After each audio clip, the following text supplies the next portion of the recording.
possibly out towards the coast. But for us locally, Tim, I mean, we've obviously been talking about this, I feel like, all week. I mean, I don't know about you, but I think I started talking about Sunday, even when the ice storm was going on. We mentioned, hey, we could have another event. And as it gets closer, it's always weird. The ebb and flow, especially in the social media era. Like, you and I are kind of on the same page. We're kind of conservative and like, hey, there's some red flags. But then you see all this social media and even the Weather Service going crazy with totals, and it's like, I won't be honest. You kind of second guess yourself, like, what am I looking at different things than everybody else? But then I kind of pull back and go, you know what? I've done enough of these. I kind of seen this happen before. I'm going to stick to my guns, because the stuff that we were worried about last night, Tim, has not really gone away today. Let's be honest, right? Yeah, and everything blends together. I forget what we were mentioning last evening as concerns, but I think we were already worried about the dry air being a bit of an issue, right? Or kind of starting to. Hey, I feel like we led on that, Tim, because we talked about it before I saw anybody else. And then all of a sudden, it's like in the last 24 hours, everyone's like, uh-oh, there's these dry slots coming. And it's like, wow, I think we were the leaders, Tim. Yeah, well, and then after we started talking about it, about every short-range model that exists, started to really freak people out this morning, including me, I have to say. Because, I mean, there was a point earlier today, Brad, where there were a lot of models that almost were giving parts of the Carolinas no snow. Yeah. And they've backed off on that a little bit now. And I don't really buy that you're going to have a no-snow mode per se. But I will tell you, if you're forecasting 8 to 12 inches of snow, you better get at least 2. And that's just kind of my opinion. And I'm not forecasting 8 to 12 inches of snow, but some people are. And so, it's a different world when you have to go shopping at the grocery store after the storm and talk to people about what happened. That's just my opinion about how things work out. That is so true. I honestly, I like to peel back the curtain for our viewers, and that's the whole point of the show is, kind of the transparency of how we forecast, Tim. And the way we do snowfall forecasting, I think I'm like you in what you just said there, is when I see a range, I look at all the ways, how could you get to that low number? Is there enough there to get to that low number? Because that's kind of our verification number. And when I find a lot of hard ways to get to that low number, I'm like, we shouldn't be that high, because that low number should be like the bare minimum you think you're going to get, like a sure thing. And the high number should be like, hey, here's like, some folks will get this. When I saw like 8 to 12 and some of these, I'm like, I'm struggling to find how so many people get to 8 inches. That seems like a really big stretch. I'm not saying somebody can't get 8, but for that to be your minimum, that's hard for me to buy. Yeah, well, and you can kind of also do like a pros and cons list if you want to. There are good things about this system, truly. I mean, you have a great track here. You've got impressive upper-level energy that we talked about and probably will again. You also have, like we said, how cold it is, and the fact that whatever snow falls, it's going to stack up pretty tall. Yeah. So those are all positives. But on the flip side, the fact that it's so cold means you have a ton of low-level dry air. Yeah. And I was saying this on the news today earlier, and I think our forecast model, and we'll show it here at some point, that you use as well. Yeah. I think on Saturday morning, we're going to have a couple nervous hours, and a lot of people are waking up saying, it's not snowing yet. Yeah. Why? What gives?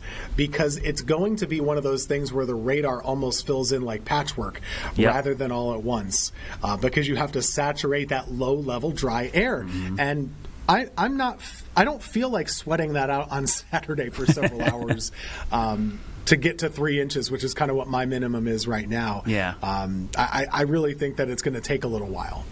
Yeah, and for sure, you're starting to see like those hints, like you said, like a break between two bands kind of over the I-85 corridor, which means it's probably going to take a while. You could. But I think people should be patient, too, because of the upper low overhead, like you said, a lot of this is literally going to be forming on top of us. So we could see the radar blossom, especially if we get this banding features. And I'm seeing a lot of the banding showing up in the short range rapid refresh guidance, Tim. It almost looks like, not that it's anything exactly the same, but like rain bands in a tropical system where you got these spiral bands of really heavy rain, and then in between there's lesser rain. But man, if you're in one of those bands, those are one of those bands where you could get clobbered with the 8 inches, and somebody in between only gets like 2 or 3. And there really are going to be winners and losers, and if you don't want to put it that way, whatever your frame of reference. Some people is, are like losers and losers totals next to lower totals. Yeah, so some of the people are not going to be happy if it snows 6 inches, but other people will be ecstatic. And there will certainly be surprises. There's going to be. We know this. But what you said is exactly right. I think that the bands are going to be there. And a lot of times when you have that, you have these areas of enhanced upward motion, and right next to them there might be some downward motion as a result of that. And so, there might be local maximum, local minimum. Bottom line, you can't forecast that 2 days ahead of time. You can barely forecast that 2 hours ahead of time. And so this is going to be a bit of a nowcast in the event. And so we're trying to set a baseline ahead of time for like a reasonable expectation. But those boom totals, could someone get double digits? Who am I to say? With these ratios, all you need to get is 0.7 inches of water, and you're in double digits. For sure. And there's another little meteorological fly in the ointment. There's these hints on, especially the short range, of like what we call a meso-low, like a small, low-level circulation that forms somewhere in South Carolina, which could enhance totals maybe even to the south of me, Tim. I mean, there could be some spots in the upstate where there's a pivot point, right? If you think about something spinning counterclockwise, a band could form, and it could actually just sit in one spot as it's like the pivot point or the axis for the rotation, and they could get dumped on. And so I've seen this before. We've seen this between the Midlands and Charlotte, where an upper low comes over, and there's like I can't remember what year. It was like in November of all times. There was like 4 inches of snow in November between Charlotte and Columbia on I-77. When I first started getting the pictures, I'm like, these aren't real. Where are these coming from? And it was big fat flakes. It just was like a snow squall in the middle of nowhere, and it blanketed everything in like an hour. So something like that with these type of snowfall ratios, Tim, you're right. Somebody even south of us could end up with some crazy total, and we're going to be like, where did that come from? And this is an all Carolinas thing. It's not just a North Carolina thing. This is most of South Carolina's playing ball with this, and I think you're right. I think there might be a bullseye with that upper low or that meso low feature out to the west, and then there could be another bullseye, and we'll bring Tim in a little bit. I mean, he knows more about that area than we do. The eastern North Carolina area over closer to the coastal low. That'll be something to watch. But if you're banking on the coastal low to fill in the gaps of our dry air around here, if you didn't cash in earlier on in the storm, you might be a little stressed, and it might not happen. So those are just some modes that could fail a little bit. So keeping expectations in a certain spot here for now today, and then you can up them tomorrow if we get more confident in those features playing in our favor. Yeah, so let's talk about timing. That's been probably the biggest question I've had today, other than the totals. And I did think it was a bit confusing. The watch came out, and the watch wording had Friday evening commute, and I was like, I don't think it's going to start Friday evening during a commute. And I think the problem was the watch was so big, it was kind of talking about the mountains and areas towards the Tennessee line. So for the Piedmont, Tim, I think we said this yesterday. I think after midnight, 2 a.m., that kind of time frame, probably the first flakes, depending on where we see it and depending where you are. But I really think Friday day and evening are probably going to be fine, don't you think? I think so. I think in my heart of hearts, I would say it's after midnight for the start time. The first flakes, probably 2, 3 a.m. or something. Sure. However, just considering that it's cold outside, I tend to kind of subtract like 4 hours from what I really think to tell people to kind of be where they want to be. Just to be safe. So if you're where you want to be by 10 p.m., just to give a little wiggle room, that's probably a good plan. Because it is cold out there, and this is going to stick right away. And sometimes that initial sticking, like we were talking about yesterday, that can be even more slippery than when you have 2 inches of snow on the ground and you have a little bit more traction. So that's when I think it'll start. When do you think it's going to wrap up and kind of end for your area? I'm thinking like 8 p.m. Saturday, I think, because we have a couple bands that look like they try to hold on. It's going to be like a northwest to southeast movement. So obviously some areas could end quicker, especially if we get some downsloping coming out of the mountains across the foothills, northwest Piedmont. But from Charlotte to the coast, it might take a little bit longer. There might be some lingering bands there. And so, I think it's a good 12-hour event, maybe more. And because of the efficient snowfall rates and the fluffiness, it might not take long, Tim, to get some pretty good snow in a few spots. That's like, you look at the loop and you're like, oh, it's not going to snow that long. But you're like, yeah, that could really be coming down, though, when it's doing it. And the temperatures, I mean, let's talk about the temperatures, how cold it's going to be. I mean, the temperature falls during this, obviously, because there's evaporation, or what we call sublimation. But because it's an upper low, when there's precipitation, it's going to bring cold air aloft down to the surface. So this is going to be really, really cold air.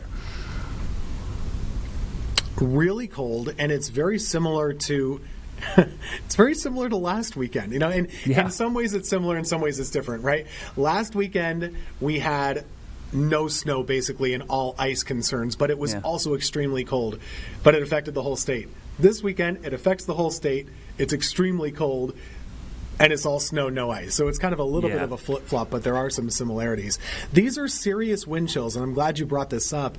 We have, on top of the winter storm watches, which will turn into winter storm warnings, we have these things called extreme cold watches, which sounds unique and different.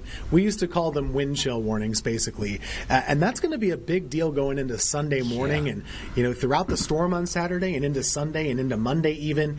If you're out and about, you know, trying to clear your driveway, or if you're just out taking the kids to play in the snowfall, I mean, you've really got to bundle and make sure you're doing a good job of it, because it's going to be cold out there. Yeah, and I think that's one of the concerns I have is, it's one thing to go traveling and being slick out there, but one thing you might have to take into account if you're going to try to travel, which I don't recommend, and I would not recommend anybody traveling Saturday, if you slide off the road, Tim, and get stuck, you're going to be in some cold and brutal conditions. You better have warm gear in that car to wait for a tow truck or help, because you're not going to want to get outside the vehicle, because it's going to be dangerously cold to be outside. So maybe throw a blanket or gloves or a jacket in your car if you're going to attempt to go anywhere. That's such a good point, too. And what do we see with many of our classic Carolina snowstorms or Carolina winter storms? You always see abandoned cars on the side of the roadways in the days to follow. A lot of them. And a lot of times it's during the week when you have commutes being a factor. But good point. You know, that was one of those things, whenever I got my first car, my mom made sure, it's like, you got to have a big old blanket in the back. You've got to have, you know, this little tiny snow shovel, like all these little things living in a winter climate. Those come in handy in these type of situations. An emergency kit is a good idea. Yeah, I definitely would consider that, because these temperatures, you look at the wind chills, it's been a while since I've seen wind chills across the Piedmont below zero. And, you know, some of this is going to happen during the late evening, even daylight hours. It's not like it's in the middle of the night. This is really cold. And so just for everyone out there, I know a lot of kids are going to want to go out and sled, Tim, and have fun. This is not going to be great snowball or snowman making snow, but sledding could be pretty nice. This will be good sledding. If your kids are going out in this, make sure they have good gear. Normally, Carolina kids don't have the best snow gear, and this is the kind of stuff where you're going to have to cover a lot of skin to go out in this stuff. Yeah, you don't want to be doing the sweatpants and the hoodie. It's just not going to be enough. I know kids do it. I did it before. You're not supposed to, right? So that's going to be something to consider. And I agree with you. I think it will be good sledding. And there's going to be a fun component to this, because it's been so long since there's been a nice snowfall. But if you're worried about snowmen and snowballs, I think on Sunday, once the sunshine comes out, you should be able to kind of make that work, because that's when you'll start to get a little bit of a softness to the dry snow, and maybe a little water content back in there with a little bit of melting going on. But I wonder if some of this might sublimate a little bit too. Were you wondering about how dry the air might be? We could lose a little bit of the snowfall to that, and a lot of it's going to be blowing and drifting around too. Yeah, and that's the other thing I was just going to mention. We got to talk about the wind. The wind chill's obviously sorry, but the reason the wind chill is so bad is the wind. And when we talk about like the toughness of the totals forecast, Tim, the other thing that struck me today is like, how are people going to measure this snow? Because when it blows around and drifts, measuring accurate snowfall totals is like almost impossible. So unless you're a diligent snowboard measure every hour, every 2 hour kind of person, or melt it down and convert it to snow, this could be really difficult for the layman to go out and measure, because it's going to be blowing all over the place. It's a good point. It's a very unique snowfall setup for the Carolinas. I'm trying to remember an event that fit the bill for all of these things with the dry, powdery snow and the winds. And I don't know if I have one that comes to mind. I'm sure we've had them in the last dozen or so years, but it's definitely been a while. And for us, Brad, here in Greensboro, I'm sure you're on a similar streak. We're on our longest streak ever since 1903 for us without a 4-inch snowfall. Wow. And so that's kind of our threshold that we're trying to break this weekend. We're supposed to get those, and we just haven't done it for about 7 years. Yeah, and that makes me want to look it up now because I know we haven't had a 2 or 3 inch snowfall since 2018, I believe. But I have to look up 4-inch. Yeah, same storm probably. Yeah, I think it was the same storm. The one storm that this kind of, and I don't think it's going to be like this much, but like the second year I was here, 2004 in February, we had 2 feet of snow. I'm not forecasting that, but it was an upper low. We had a 700 millibar low. We had 2 waves of snow. We had thunder snow, and it was super windy. And we had a lot of drifting with that one. So that would be the last one I think I could remember that was, of that type. But yeah, it's been a while for us. We went through this snow drought where we had our longest stretch of no snow. And now I'm kind of look back to see our last 4-inch snow, 2014. Yeah, so it was that February storm, 2014. Wow. So, dang. Yeah. That was a doozy. It's been a while. I mean, I'm joking. Okay. And, this has been a crazy 2 weeks, Tim, but, I've been here long enough. I remember when it used to do this in the winter. It feels like, hey, this is the way winter's supposed to be, right? That's true. I tweeted yesterday that this winter is giving me 2014 vibes, and that was my first year here. The first month I was here, I had that Valentine's Day storm that you just talked about. Yes. And then the next month we had a big old ice storm, and it was just one thing after another, and it kind of feels that way right now. Yeah, and it's crazy to think how warm it was earlier this month. We're not probably going to end up above average this month, but the first 2 weeks of January, people have already forgotten how warm it was. It was crazy warm. It was every day in the 50s and 60s, and now we can't even sniff our way out of the 30s during the afternoon. So yeah. All right, well, stick around. We're out of time for this half hour, but coming up, we're going to bring another Tim in, and we're going to talk more about coastal impacts from Norfolk and the Outer Banks. Could we see the B word out there, blizzard? We'll talk about that coming up in 2 minutes.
All right, welcome back. We've got more live weather impact as we talk about the weekend storm, and one Tim wasn't enough. We had to bring another Tim on board. So we've got a new Tim on the other side of me. Tim Pandages from Norfolk. Tim, introduce yourself to everybody here and talk a little bit about Norfolk and some of the impacts you're going to see out that way. Because, I know we hinted at this, we kind of joked, but you guys have a whole different set of impacts because of the coastal impacts from a nor'easter and blizzard. I mean, it's a whole bevy of stuff that you guys are going to be dealing with. Yeah, high impact event looking most likely. Brad, Tim, happy to be here with you tonight. Thanks for having me on. My name is Tim Pandages, Chief Meteorologist here at WVEC in Norfolk, Hampton Roads, Virginia, northeastern North Carolina. And you're exactly right, Brad. We're watching for this piece of energy to hit the coast, become a nor'easter. There's been some indications that this does rapidly deepen or undergo bombogenesis, right, and rapidly bomb out off the coast. Depending on how close it is to our coastline here in northeastern North Carolina and southeastern Virginia, we could certainly see some big impacts, not only with the snow that'll be enhanced by the rapidly deepening storm, but also the winds will pick up with a tightening pressure gradient. Northeast winds prolonged here, especially in this area, to drive up our tides. And we've got a full moon on Sunday, so astronomically higher tides. We're expecting major tidal flooding here for the high tide cycle Sunday morning. In regards to snow, I do want to toss something to you guys. I don't know if you guys have been reading the WPC outlooks or discussions, talking about the frontogenesis going on, the deformation bands possibly setting on up. Yeah. Have you looked at that yet? Yeah, we actually just talked about that, and we're like, oh yeah, okay.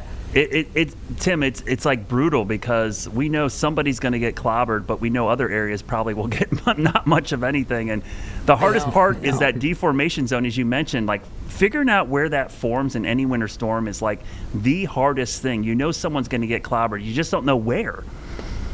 Mm-hmm. And then I heard you mention this as well, that it's going to be one of those setups where in the same county maybe you have drastically different snowfall totals, all depending on where that heavy snow sets up and just dumps in areas that are impacted by the dry air. And that's another big thing for us. I know you guys will be dealing with that too in North Carolina, is the supply of the Arctic air. Not only is it super cold, it's super dry. And that's going to eat away at our northwestern precip shield. And just how far south that extends into our area, it'll probably extend down into your area too, is really going to provide a very tough call for the snowfall totals and a big sharp drop off as well.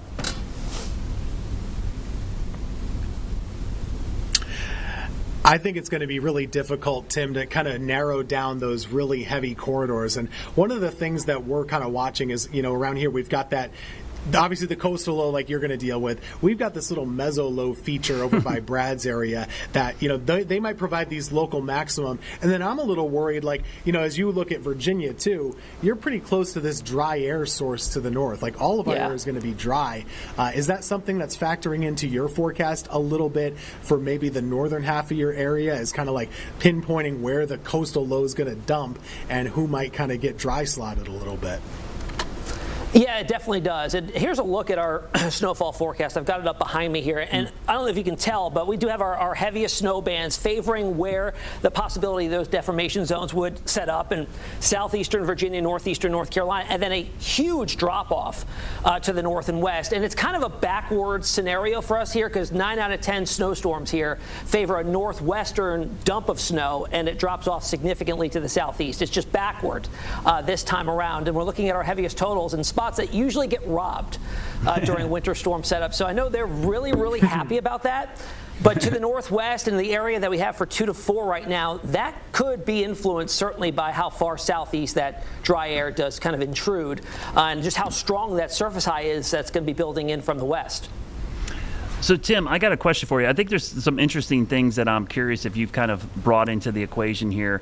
With this much cold air and a low-pressure system this strong, do you anticipate ocean effect or bay effect snow at all with that onshore flow? And what is it like when you have Arctic air like this and the potential of like a storm surge or coastal flooding? What are the impacts with cold air? We normally associate that with warmer times of the year. How do your local residents deal with cold and coastal flooding at the same time? Right, so I'll talk about the first question with the bay effect. So we typically do see that, but rarely. We have to get a due north wind with the intrusion of a very, very cold Arctic air mass.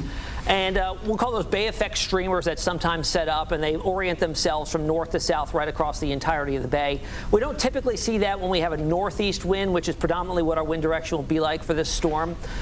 With the tidal flooding and the significant cold as well, well, we're going to be dealing with some freezing pipes most likely in a lot of areas, and it's just been so cold for so long that it's just getting colder by the day, and we're at like hour 48 now that we haven't gotten above freezing.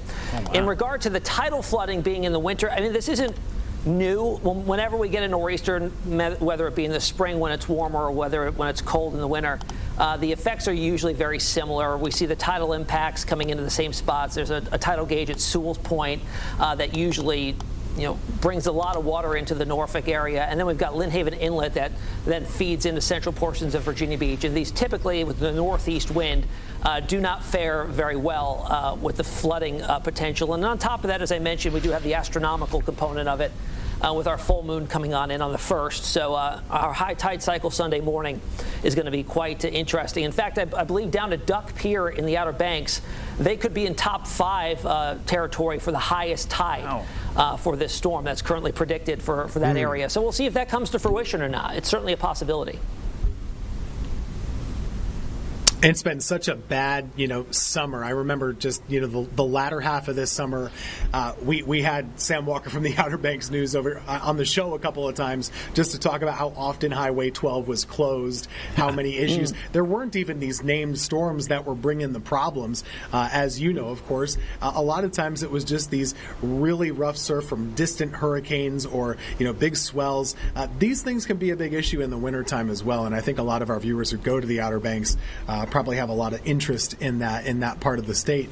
I believe there's not really been a formal blizzard warning issued before for Dare County. Is that right?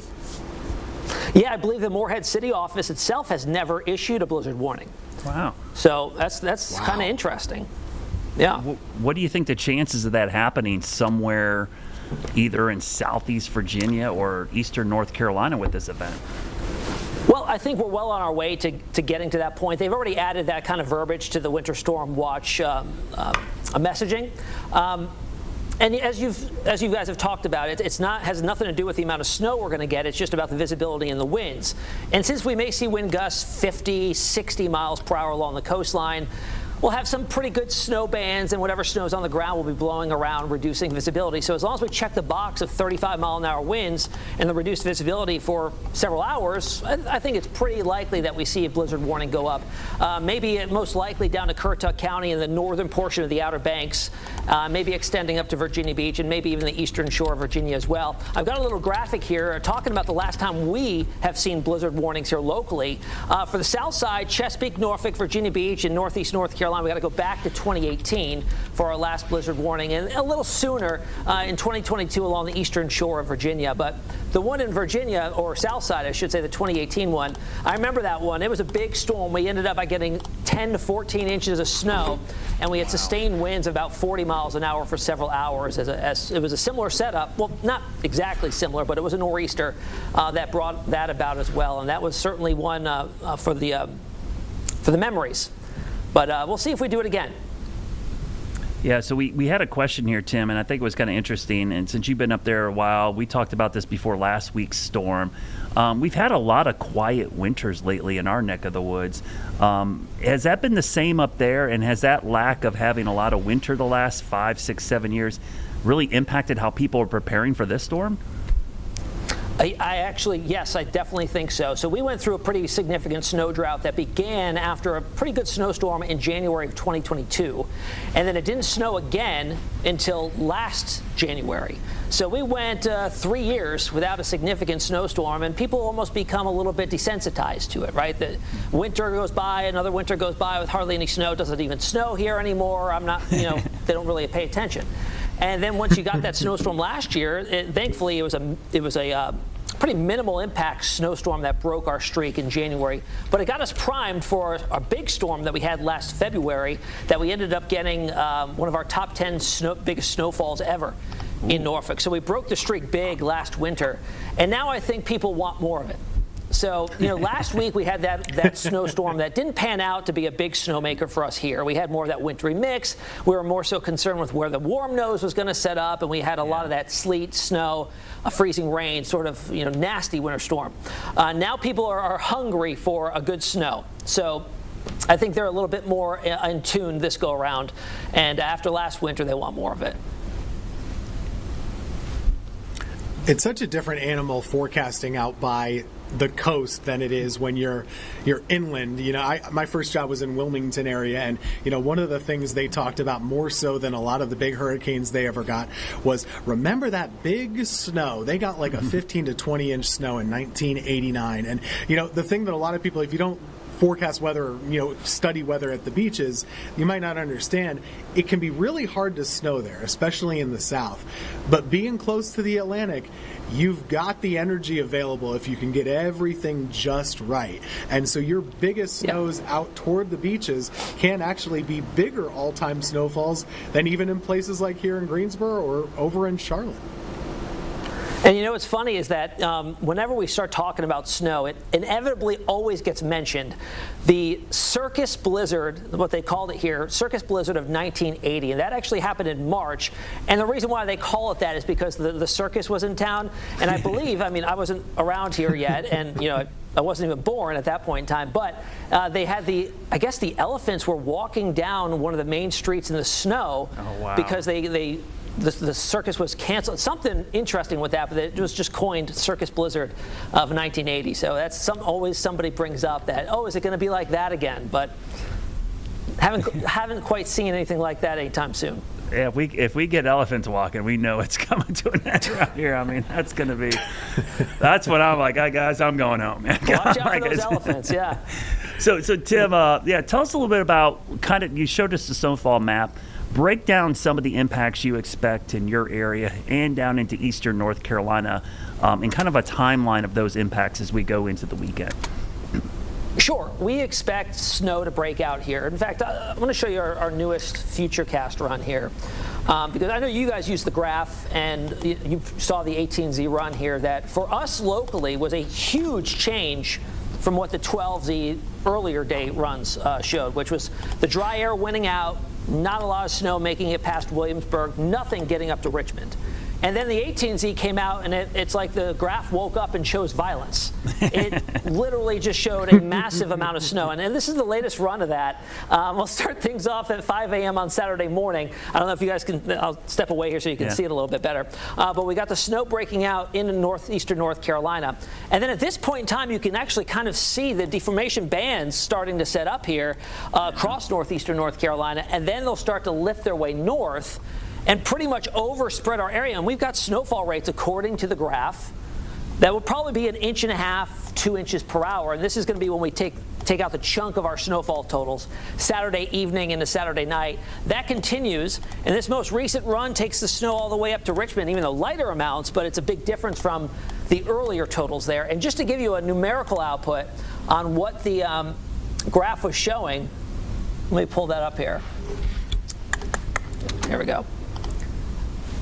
But look at this, how drastic that was. And if I even turn it back to to show you the difference from last model run, let me see if I can pull that up. Might take a second, but yeah, it's just a huge difference here. Let's see. We had basically nothing. There we go. That's not going to do it for me. Let's see. Bear with me, technical difficulties here, but here we it's go. It's all coming in from the cloud.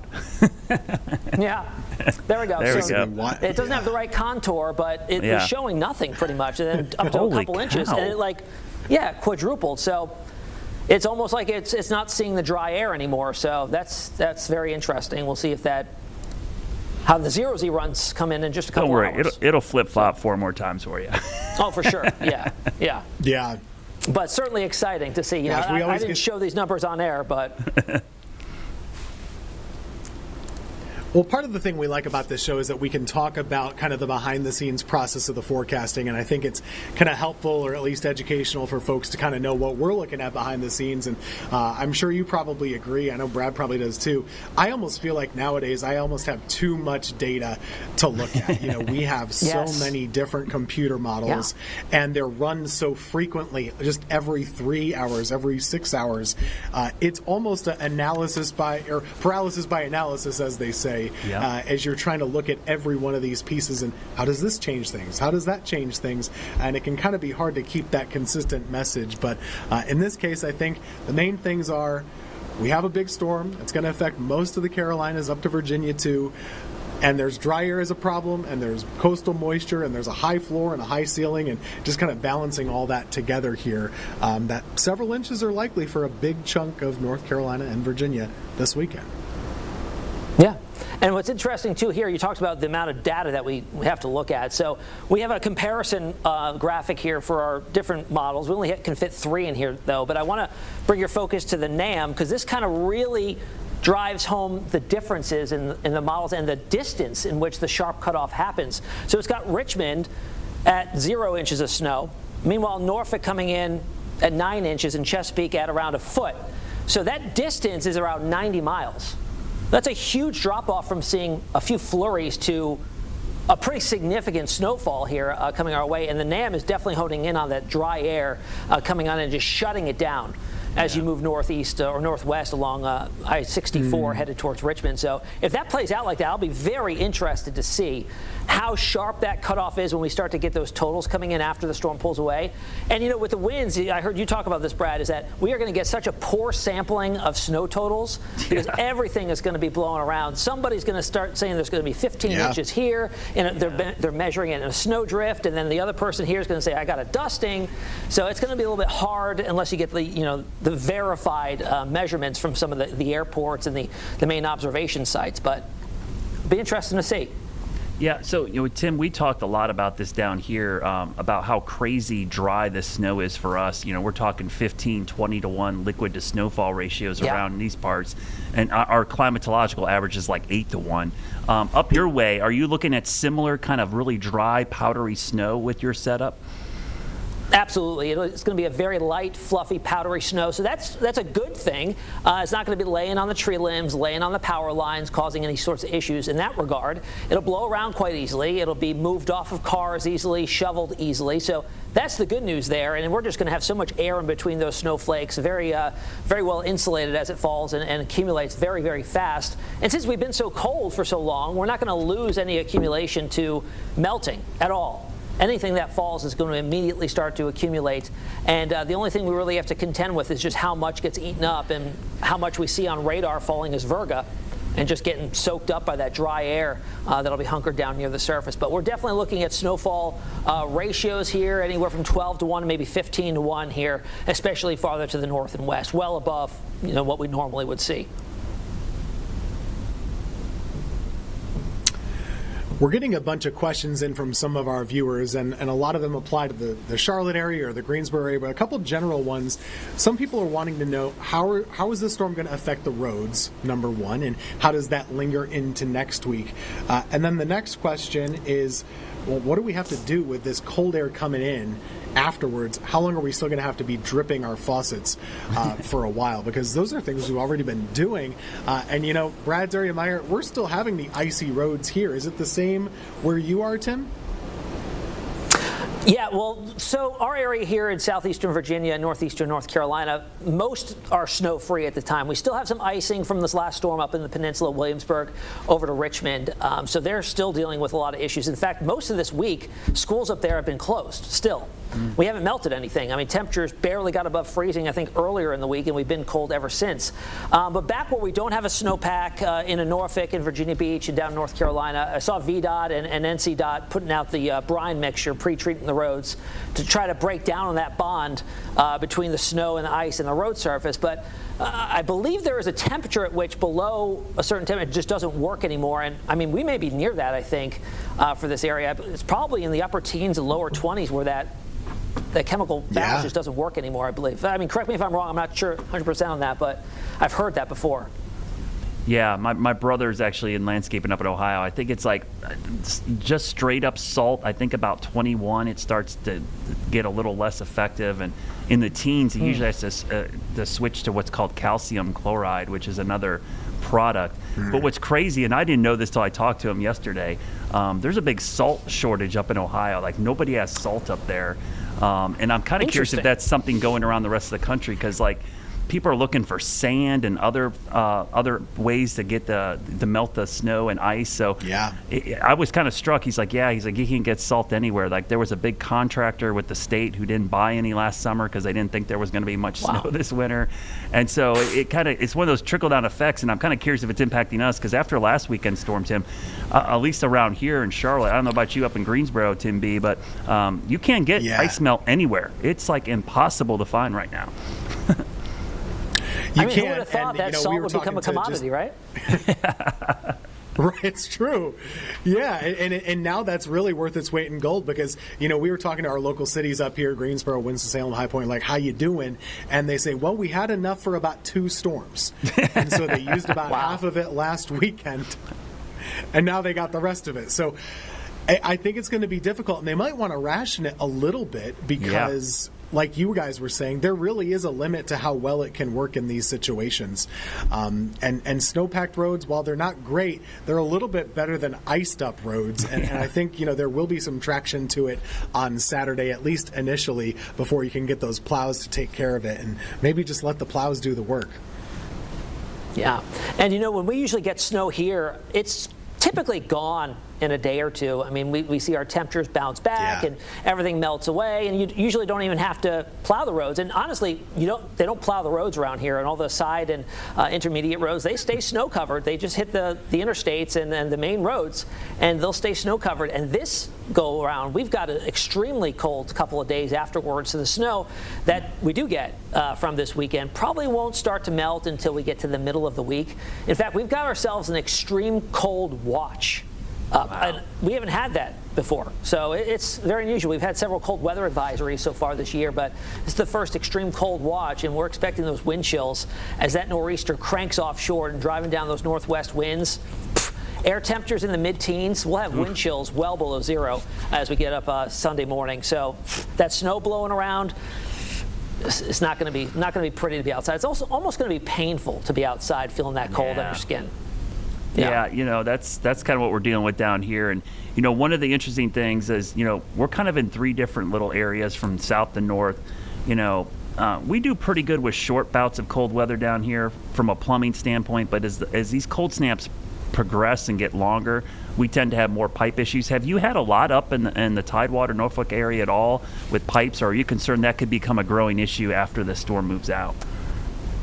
In terms of municipalities seeing any burst pipes, haven't seen anything like that at all yet. Haven't heard much in terms of residential areas dealing with that. But what we have seen a lot of, unfortunately, is, with this bout of cold air, we've had a lot of house fires and a lot of fatalities from house fires. So they're definitely becoming more numerous with the cold. People trying to keep warm, running their ovens, their space heaters, things like that, and not using them safely. And unfortunately, this is the result. And, you see this every year, but unfortunately it's happening, and it's going to stay cold for quite a while. One of our biggest concerns last week, we were really gearing up for a huge amount of ice, and we're super fortunate that we didn't get that. But one of the big problems with that, if it were to happen, was that so many folks would lose power. We ended up seeing this in Nashville. They're dealing with the aftermath of that right now.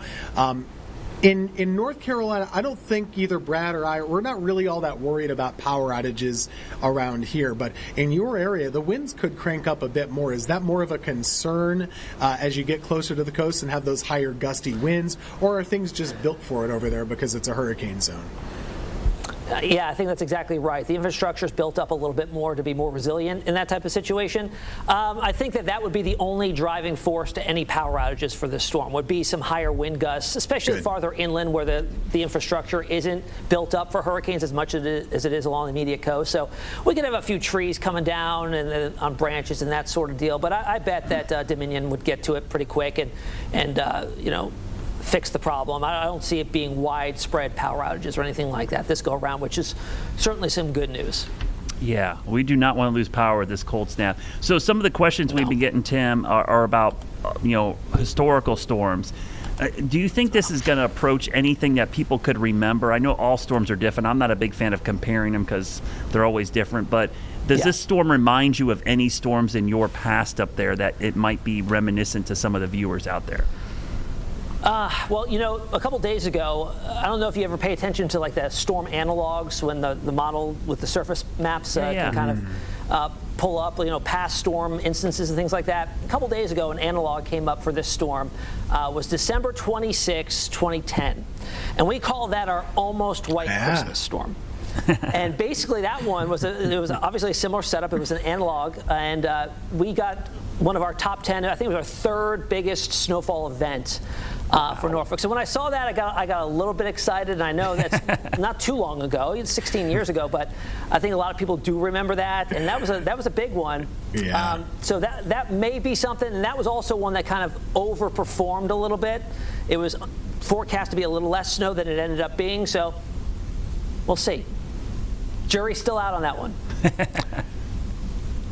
Yeah, that was a big one here in North Carolina, too. It's actually probably our best white Christmas option. It hit here a little earlier than you guys, obviously, but that's one that people, oddly enough, some people forget about it because they say, I've never had a white Christmas, but we really did. Yeah. That was back the whole in state. 2010.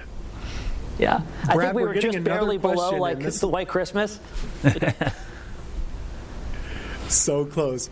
Brad, this will make you chuckle here. Someone's asking about, does this weather pattern remind us of the March in 1960 when it snowed every Wednesday? This is our third weekend in a row now.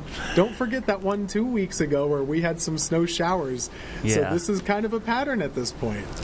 Yeah, that is like the most infamous March. That's our all-time snowiest month in Charlotte is March 1960, and everyone here talks about it still, that it snowed every Wednesday that month. And one of the storms was like 8 inches, one was 10.6. But for the whole month, we had like 20 inches of snow in March. And it still makes that the snowiest single month in Charlotte's history because of that. But yeah, that kind of reminded me of that a little bit because every Saturday and Sunday we've had something. Now, 3 weeks ago, it was kind of nothing for us, a little flurries up your way. But this is the third weekend in a row, and it's weird how this cycle, we get into this trough, and we get storm after storm. So, guys, I hate to cut y'all short, but we're out of time. This was great. We'll probably do it again soon. Be safe out there, everybody. We'll have more news coming up after the break.